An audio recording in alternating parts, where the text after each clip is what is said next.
हे मोर प्रिय भाई बंधु कुटुंब श्रोतामंडली आपण माने समस्ते अवगत अछंती जे अक्टोबर मास 18 तारीख शनिवार संध्या 7:47 रे मिथुन राशि ग्रहराज बृहस्पति कर्कट राशि को संचार हेवे। से कर्कट राशिर पुनर्वसु नक्षत्र रे चारिपाद रहिवे। एणु पृथ्वी पाई देश पाई राज्य पाई एक शुभ समाचार।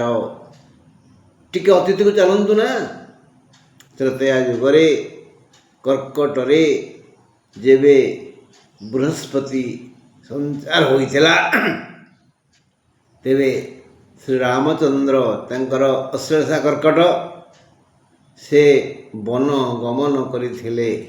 से सिना वन गमन कले किंतु दुष्ट संहार कले, धर्म स्थापन कले, अन्याय विरुद्ध रे युद्ध करी सत्यर स्थापना कले।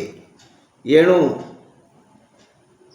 जेते प्रकार संत्रासवादी जो माने सम्यक त्रास संत्रास जे अत्यंत डराउछंती हैरान करुछंती क्षति करुछंती विश्व पाई देश पाई राज्य पाई सेमान पाई एबे चड़क पड़िबो। सेमानंकर समस्त बुद्धि विवेक छलना कपट अन्याय अधर्म नीतिर विनाश हेबो। एबे ये जो बृहस्पति संचार हेबो सेथिरे कार केते लाभ हेबो और केते क्षति हेबो। जे अत्यंत शुभ हेबो मिथुन द्वितीय बृहस्पति, बिछा नवम बृहस्पति, मीन पंचम बृहस्पति। मीन बिछा मिथुन पाई अत्यंत शुभ। अत्यंत अशुभकार मेष चतुर्थ बृहस्पति, वृष तृतीय बृहस्पति, कर्कट जन्म बृहस्पति, धनु अष्टम बृहस्पति। अर्थात मेष वृष कर्कट और धनुर विशेष अशुभ है। चंद्र शुद्धि हेतु शुभ कारकार हेबो।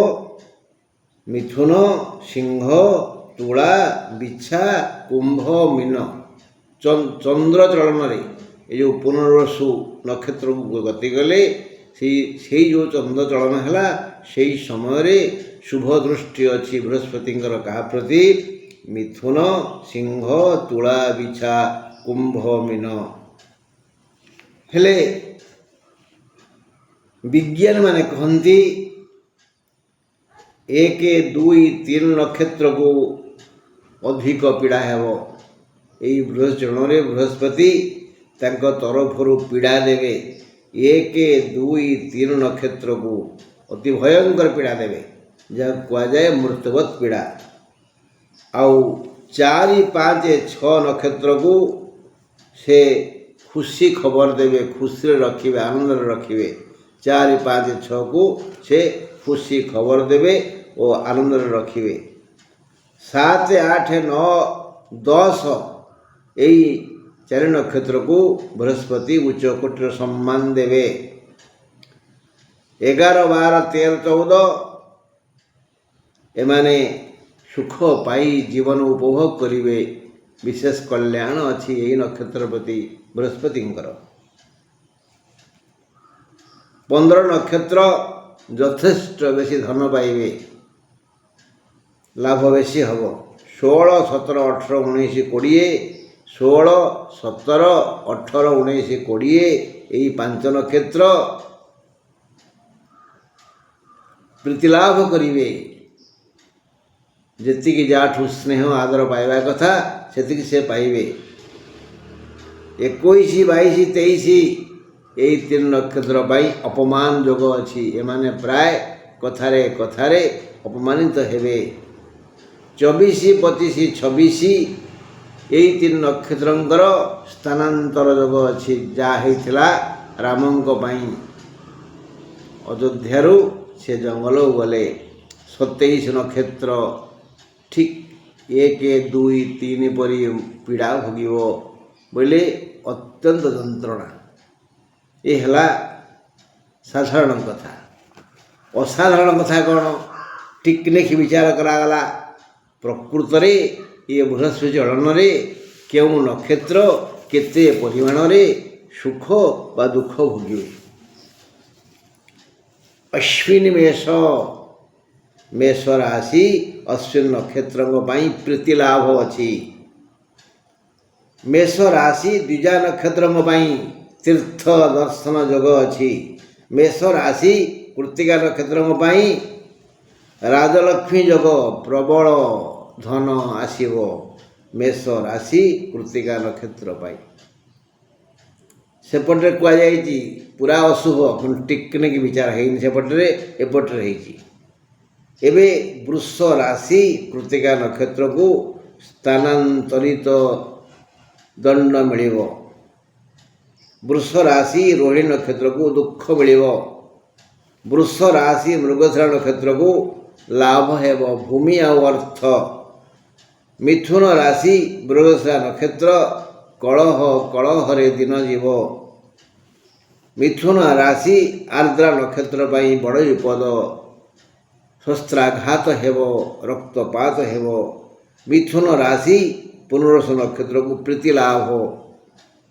କର୍କଟ ରାଶି ପୁନର୍ବସୁ ନକ୍ଷତ୍ରକୁ ତୀର୍ଥ ଦର୍ଶନ ଯୋଗ ଅଛି।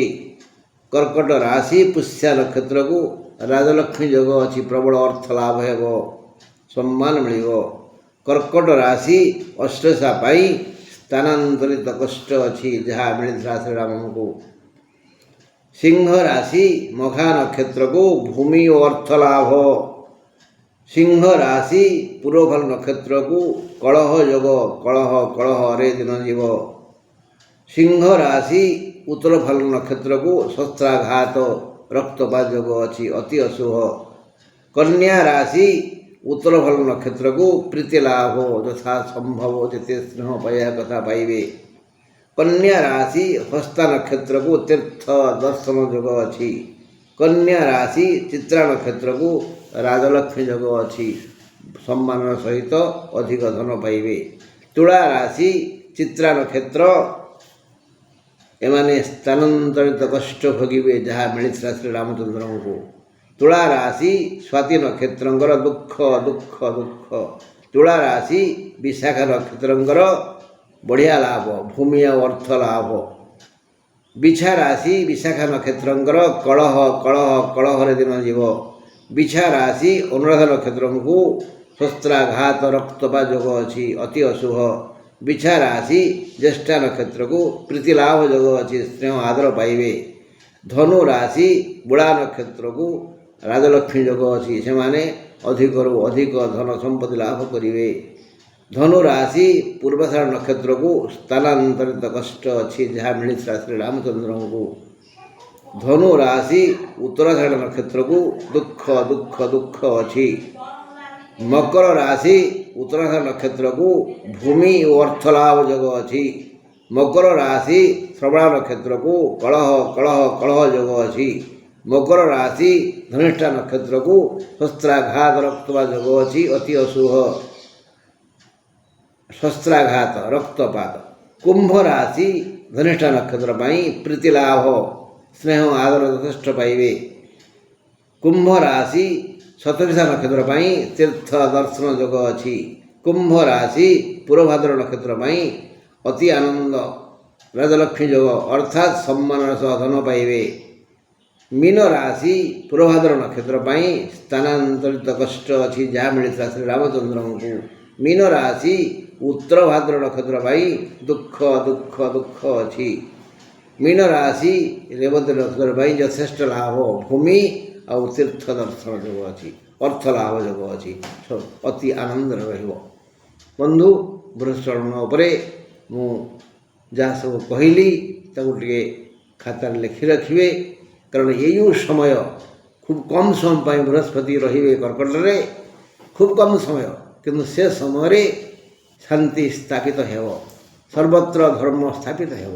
ହଁ ବନ୍ଧୁ, ଆଜି ପାଇଁ ଏତିକି, ରହିଲି, ନମସ୍କାର।